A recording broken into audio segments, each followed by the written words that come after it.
हमने पिछली बातचीत में देखा कि किस तरह से अमेरिकी उपनिवेशों ने ब्रिटिश साम्राज्य के खिलाफ एक लंबी लड़ाई लड़ी और उस लड़ाई में अप्रत्याशित रूप से आश्चर्यजनक रूप से ब्रिटिश सरकार की हार हुई, ब्रिटिश सेनाओं की हार हुई।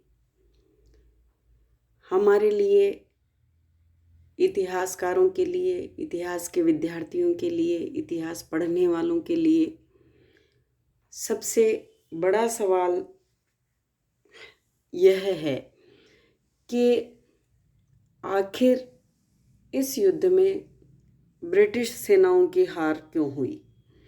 क्योंकि ब्रिटिश सेना का मतलब था उस दौर की दुनिया की सबसे शक्तिशाली साम्राज्यवादी ताकत। यह वह दौर था जब ब्रिटेन का दुनिया के किसी न किसी हिस्से पर किसी न किसी रूप में अधिकार था। और अमेरिकी उपनिवेश, हमने पिछली बातचीतों में देखा कि किस तरह से ब्रिटिश साम्राज्य के सामने एक बहुत छोटी ताकत, न उनके पास कोई संगठन था, न उनके पास संसाधन थे, न उनके पास उस स्तर के अस्त्र शस्त्र थे, न उनके पास उस तरह की सेना थी जिस तरह के संसाधनों, सेनाओं और अस्त्र शस्त्रों से ब्रिटिश सेनाएं सज्जित थीं। इसलिए हमारे सामने सबसे बड़ा सवाल यही आता है कि आखिर वे क्या वजहें रही, वे क्या कारण रहे जिन्होंने ब्रिटिश सत्ता जैसी ताकतवर साम्राज्यशाली शक्ति को उपनिवेशों ने हरा दिया। इस सवाल की तहकीकात में जब हम जाते हैं तो हमें कई कारण ऐसे दिखाई पड़ते हैं जो उपनिवेशियों की जीत और अंग्रेजी सेना की हार के लिए जिम्मेदार थे। सबसे पहले हम बात करेंगे भौगोलिक परिस्थितियों की। हम जानते हैं कि किसी भी देश, समाज के इतिहास को निर्धारित करने में वहाँ की भौगोलिक परिस्थितियों की बड़ी निर्णायक भूमिका होती है। और ब्रिटेन में जो सरकार थी उसको ब्रिटेन में रहकर अमेरिका में सेना भेजकर इस युद्ध का संचालन करना था। इसमें कोई दो राय नहीं कि ब्रिटिश सरकार का अमेरिकी उपनिवेशों पर प्रभाव था। लेकिन अमेरिका में स्थानीय तौर पर रहने वाले लोगों का जिस तरह से स्थानीय परिस्थितियों से, भूगोल से परिचय होता है और वे उसका जिस खूबी से फ़ायदा उठा सकते हैं वैसा बाहर का व्यक्ति नहीं उठा सकता, बाहर की सेनाएं नहीं उठा सकती। और फिर ब्रिटेन और अमेरिका में हज़ारों किलोमीटर की दूरी थी। इतनी दूरी से, भौगोलिक रूप से इतने दूर बसे हुए इलाकों में ब्रिटेन की सेनाएं आकर लड़ेंगी और लड़ने के बाद उन भौगोलिक परिस्थितियों में किस तरह से विजय हासिल करेंगी, यह भौगोलिक परिस्थितियों पर ही निर्भर था। हमने यह भी देखा था कि किस तरह से लेक्सिंगटन की लड़ाई में अमेरिकी सैनिकों ने गुरिल्ला युद्ध पद्धति से ब्रिटिश सेना को हराया था और यह उनकी गुरिल्ला पद्धति सारे युद्ध के दौरान जारी रही, जिसका फ़ायदा उपनिवेशियों को मिला। और बाहर से, ख़ास तौर से ब्रिटेन की सेना में जर्मनी से बुलाए गए किराए के सैनिक भी थे जिन्हें अमेरिका की भौगोलिक परिस्थितियों की जानकारी न होने के कारण इसका लाभ अमेरिकी उपनिवेशों को मिला और वे लाभ की स्थिति में रहे। दूसरी बड़ी वजह है अंग्रेज़ों की हारने की जो है वह है उपनिवेशों का उत्साह। हमने अमेरिकी स्वतंत्रता संग्राम के कारण पढ़ते वक्त और फिर युद्ध की घटनाएं पढ़ते वक्त देखा कि किस तरह से कम संसाधन होते हुए भी अमेरिकी उपनिवेशों की दृढ़ इच्छा शक्ति, उनके संकल्प, उनका यह आह्वान कि उन्होंने तय कर लिया है वे स्वतंत्र रहेंगे, उन्होंने तय कर लिया है कि वे लड़ेंगे, उन्होंने तय कर लिया है कि वे उनकी एकता बहुत मजबूत है, उनका संकल्प है एकता का, और उनका यह भी संकल्प है कि अगर उन्हें ज़रूरत पड़ेगी तो वे विदेशों की सहायता लेंगे।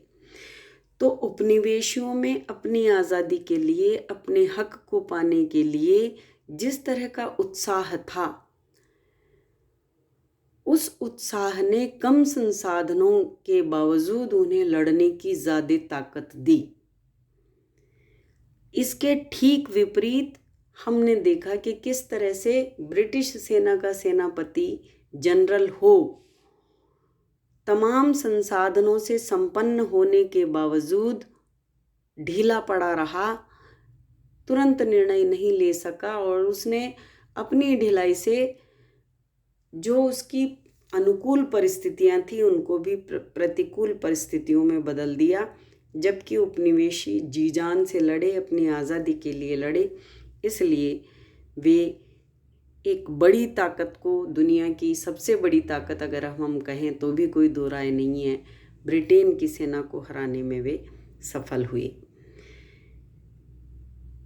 फिर अमेरिकियों की जीत और अंग्रेज़ों की हार का एक दूसरा अन्य कारण है उपनिवेशियों का आपसी सहयोग। अमेरिकी स्वतंत्रता संग्राम से पहले ये 13 उपनिवेश बिखरे हुए थे, लेकिन जैसे जैसे संघर्ष सघन होता गया, लड़ाई सघन होती गई, वैसे वैसे इन उपनिवेशों का संघर्ष का आपसी संकल्प मजबूत होता गया।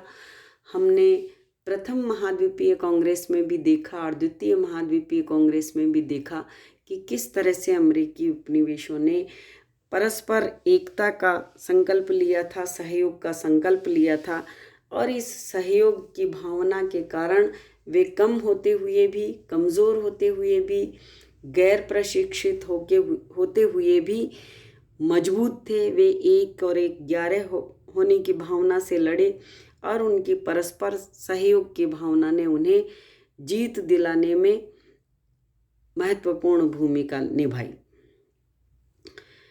एक और जो कारण है जिसने ब्रिटिश सेना की हार निर्धारित की, वह थी उपनिवेशियों की शक्ति का गलत मूल्यांकन।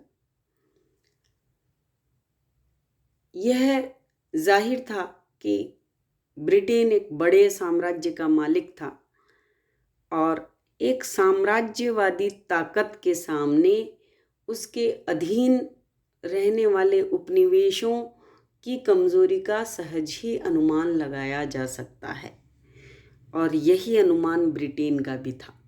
ब्रिटेन को यह गुमान था कि उसके इतने बड़े साम्राज्य से छोटी सी उपनिवेश की ताकत क्या बिसात रखती है, क्या हैसियत रखती है। उसके इस एटीट्यूड की, इस दृष्टिकोण की वजह से ब्रिटिश सेनाएं अमेरिका में जाकर भी उतने प्राणपण से नहीं लड़ी।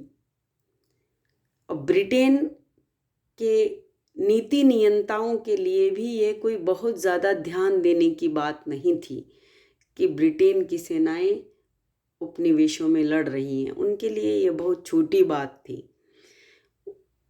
इस तरह से ब्रिटिश सरकार द्वारा उपनिवेशियों की ताकत को कम आंकने का परिणाम ये हुआ कि एक ओर तो ब्रिटिश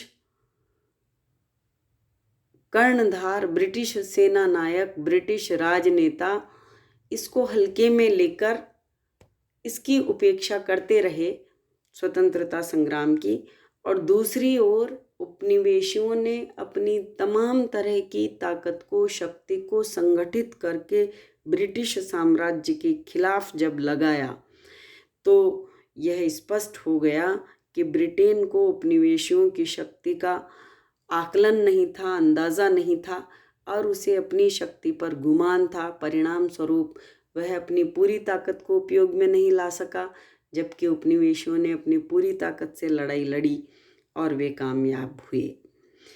एक अन्य कारण था ब्रिटिश सेनाओं की हार का, वह था जातीय समानता। हमने अमेरिकी स्वतंत्रता संग्राम के कारण पढ़ते वक्त भी इस बात का जिक्र किया था कि किस तरह से उपनिवेशों में बसने वाली 90% जनता ब्रिटेन से माइग्रेट होकर आई थी, स्थानांतरित होकर आई थी। इसलिए उपनिवेशियों में और ब्रिटिश शासकों में जातीय समानता थी। इस जातीय समानता के कारण जब ब्रिटिश सेनाएं अमेरिकी उपनिवेशों से लड़ीं तो उनकी लड़ाई में उतना तीखापन नहीं था जितना होने चाहिए था, क्योंकि ब्रिटिश सैनिकों के दिमाग में कहीं ना कहीं ये बात थी कि वे जिनसे लड़ रहे हैं वे उनके ही जातीय बंधु हैं, इसलिए हारें या जीतें क्या फ़र्क पड़ता है। हमने युद्ध की घटनाओं का वर्णन करते हुए भी यह बात कही थी कि किस तरह से जनरल हो सक्षम होते हुए भी, लाभ की स्थिति में होते हुए भी बहुत ढीला रहा। जनरल हो के लिए भी कहा जाता है कि कहीं ना कहीं उसके दिमाग में यह बात थी कि वह अपने जातीय बंधुओं से लड़ रहा है। तो इस जातीय समानता के कारण ब्रिटिश सेना में वह धार, वह तीखापन, वह जुझारूपन दिखाई नहीं दिया जो जुझारूपन उपनिवेशियों में था। अंग्रेज़ों की हार का एक और अन्य कारण था, जो बहुत बड़ा कारण माना जाता है ब्रिटिश राजनीति की दृष्टि से, और वह था जॉर्ज तृतीय और उसके सहयोगियों की कार्यशैली और दृष्टिकोण। अमेरिकी स्वतंत्रता संग्राम के दौरान ब्रिटेन की राजगद्दी पर जॉर्ज तृतीय बैठा हुआ था, और जॉर्ज तृतीय के बारे में कहा जाता है कि वह पूरी तरह से अपने दरबारियों की राय पर चलता था, और उसके दरबारियों ने, उसके सलाहकारों ने उससे कहा कि ये कोई बड़ी बात नहीं है, अमेरिकी उपनिवेशों की जो लड़ाई है वह बहुत छोटी बात है, ध्यान देने लायक नहीं है। ऐसा भी कहा जाता है कि युद्ध के दौरान भी ब्रिटिश सैनिक और सेनापति अपनी समस्याओं के बारे में, अपनी ज़रूरतों के बारे में जो चिट्ठियां ब्रिटेन भेजते थे, उन चिट्ठियों को जॉर्ज तृतीय के सहयोगी बिना पढ़े ही देखकर डस्टबिन में डाल देते थे। हाँ चलो ठीक है, अमेरिका से कोई चिट्ठी आई है, वहाँ कोई ऐसी ध्यान देने की ज़रूरत नहीं है, वहाँ हमारी जीत तय है। तो इस तरह का जो दृष्टिकोण था जॉर्ज तृतीय का, उसने पूरी तरह से अमेरिकी स्वतंत्रता संग्राम में उपेक्षा का, उदासीनता का, ढिलाई का भाव रखा। परिणाम स्वरूप ब्रिटिश सैनिकों को, ब्रिटिश सेना को सरकार का उतना समर्थन और मदद नहीं मिल सकी जितनी की उन्हें ज़रूरत थी। इसीलिए यही कारण है कि जॉर्ज तृतीय की उपेक्षा के कारण ब्रिटेन हार गया लड़ाई, और हारने के बाद सबसे ज़्यादा प्रभाव जॉर्ज तृतीय की स्थिति पर पड़ा था, जिसका हम यथास्थान जिक्र करेंगे। उपनिवेशियों की जीत का कारण, एक प्रमुख कारण यह भी था कि उपनिवेशियों को विदेशी मदद मिली। अंतर्राष्ट्रीय राजनीति में इस दौरान ब्रिटेन के जो शत्रु थे स्पेन और फ्रांस, ब्रिटेन के शत्रुओं ने इस बात का इंतज़ार किया कि कब वे उपनिवेशियों की मजबूत स्थिति को देखें और ब्रिटेन के सामने उनकी मदद करके उनको ब्रिटेन की समकक्ष ताकत प्रदान करें। युद्ध की घटनाओं में हमने इन बातों को डिटेल में पढ़ा है कि किस तरह से फ्रांस ने, स्पेन ने तुरंत अपनी सेनाएं पहुंचाकर ब्रिटेन की नौसेना के लिए चुनौती खड़ी करी, उसकी घेराबंदी की, उसके पास सामग्री नहीं पहुंचने दी। परिणाम स्वरूप उपनिवेशियों की ताकत, उनका जो जुझारूपन था, उनका जो संकल्प था, उसे दुगनी मजबूती मिली विदेशियों की सहायता से, और ब्रिटिश सेनापति कॉर्नवालिस को आत्मसमर्पण करना पड़ा। इस तरह से हम देखते हैं कि कई ऐसे कारण थे जिन्होंने एक ब्रिटेन के लिए एक बहुत आसान सी जीत को हार में बदल दिया।